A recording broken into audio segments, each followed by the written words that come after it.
Hi hello friends, Nandini ಅಡುಗೆಗೆ ಸ್ವಾಗತ. ನಾವಿವತ್ತು ಯಮ್ಮಿಯಾಗಿ ಪಾಸ್ತಾನ ಹೇಗೆ ಮಾಡೋದು ಅಂತ ನೋಡೋಣ ಬನ್ನಿ. ಪಾತ್ರೆನ ಇಟ್ಕೊಂಡು 1.5 ಗ್ಲಾಸ್ ನೀರು ಹಾಕ್ಕೊತಾ ಇದ್ದೀನಿ.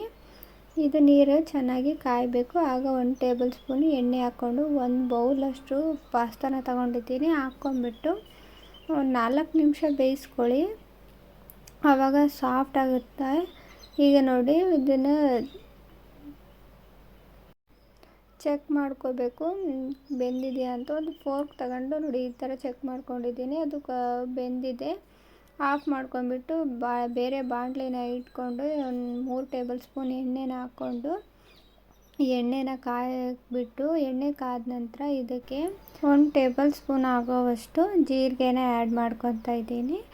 ನೋಡಿ, ಈಗ ಜೀರಿಗೆ ಇದಾಗ್ತಾ ಇದೆಯಲ್ಲ, ಆವಾಗ ಈ ಈರುಳ್ಳಿನ ಸಣ್ಣದಾಗಿ ಕಟ್ ಮಾಡಿಕೊಂಡು ಸೇರಿಸ್ಕೋಬೇಕು. ನಾನೀಗ 1 ಈರುಳ್ಳಿನ ತೊಗೊಂಡಿದ್ದೀನಿ, ಮೀಡಿಯಮ್ ಸೈಜು ಕಟ್ ಮಾಡಿ ಇದಕ್ಕೆ ಆ್ಯಡ್ ಮಾಡ್ಕೊತಾ ಇದ್ದೀನಿ. ಇದಾದ ನಂತರ ಒಂದು ಸ್ವಲ್ಪ ಕರಿಬೇವನ್ನು ಆ್ಯಡ್ ಮಾಡ್ಕೊಂಡಿದ್ದೀನಿ. ತುಂಬ ಚೆನ್ನಾಗಿರುತ್ತೆ.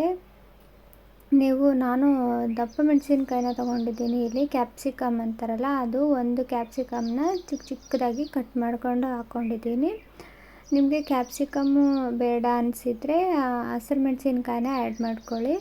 ಇದು ಎಲ್ಲ ಎಣ್ಣೆಯಲ್ಲಿ 1-2 ನಿಮಿಷ ಫ್ರೈ ಆಗಲಿ. 2 ಟೊಮೊಟೊನ ತೊಗೊಂಡಿದ್ದೀನಿ. ಟೊಮೊಟೊ ಜಾಸ್ತಿ ಹಾಕಿದರೆ ಪಾಸ್ತಾ ಎಮ್ಮಿಯಾಗಿ ಜ್ಯೂಸಿಯಾಗಿ ಬರುತ್ತೆ. ಟೇಸ್ಟ್ ಕೂಡ ತುಂಬ ಚೆನ್ನಾಗಿ ಬರುತ್ತೆ. ಹಾಗಾಗಿ 2 ಟೊಮೊಟೊನ ಕಟ್ ಮಾಡಿಕೊಂಡು ಹಾಕ್ಕೊತಾ ಇದ್ದೀನಿ.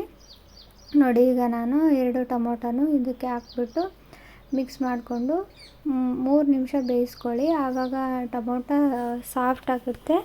ಟೊಮೊಟೊ ಸಾಫ್ಟ್ ಆದ ನಂತರ ನಾನು ಇದಕ್ಕೆ 1 ಟೇಬಲ್ ಸ್ಪೂನು ಗರಂ ಮಸಾಲನ ಆ್ಯಡ್ ಮಾಡ್ಕೊಂಡಿದ್ದೀನಿ. ಗರಂ ಮಸಾಲನ ಆ್ಯಡ್ ಮಾಡ್ಕೊಂಡಿದ್ದಾದಮೇಲೆ ಇದಕ್ಕೆ ನಿಮಗೆ ಖಾರಕ್ಕೆ ಎಷ್ಟು ಬೇಕೋ ಅಷ್ಟು ಖಾರದ ಪುಡಿನ ಹಾಕ್ಕೊಳ್ಳಿ. ನಾನು 1 ಟೇಬಲ್ ಸ್ಪೂನಷ್ಟು ಹಾಕ್ಕೊಂಡಿದ್ದೀನಿ. ನೆಕ್ಸ್ಟು ಈಗ ಬೇಯಿಸಿಟ್ಕೊಂಡಿದ್ವಲ್ಲ, ಆ ಪಾಸ್ತಾನ ಆ್ಯಡ್ ಮಾಡ್ಕೊಂಡಿದ್ದೀನಿ. ನೋಡಿ, ಬೇಯಿಸ್ಕೊಂಡಿರೋ ಪಾಸ್ತಾನ ಹಾಕ್ಕೊಂಡ್ಬಿಟ್ಟು 1 ನಿಮಿಷ ಕೈ ಆಡ್ಕೊಳ್ಳಿ. ಇದಕ್ಕೆ ರುಚಿಗೆ ತಕ್ಕಷ್ಟು ಉಪ್ಪನ್ನ ಹಾಕ್ಕೊಂಬಿಟ್ಟು ಮಿಕ್ಸ್ ಮಾಡ್ಕೊಳ್ಳಿ ಚೆನ್ನಾಗಿ, ಮಸಾಲೆ ಎಲ್ಲ ಮಿಕ್ಸ್ ಆಗೋ ಹಾಗೆ. ನೆಕ್ಸ್ಟು ಇದಕ್ಕೆ ಮ್ಯಾಗಿ ಮಸಾಲಾನ 1 ಪಾಕೆಟ್ ಹಾಕ್ಕೊಂಡಿದ್ದೀನಿ.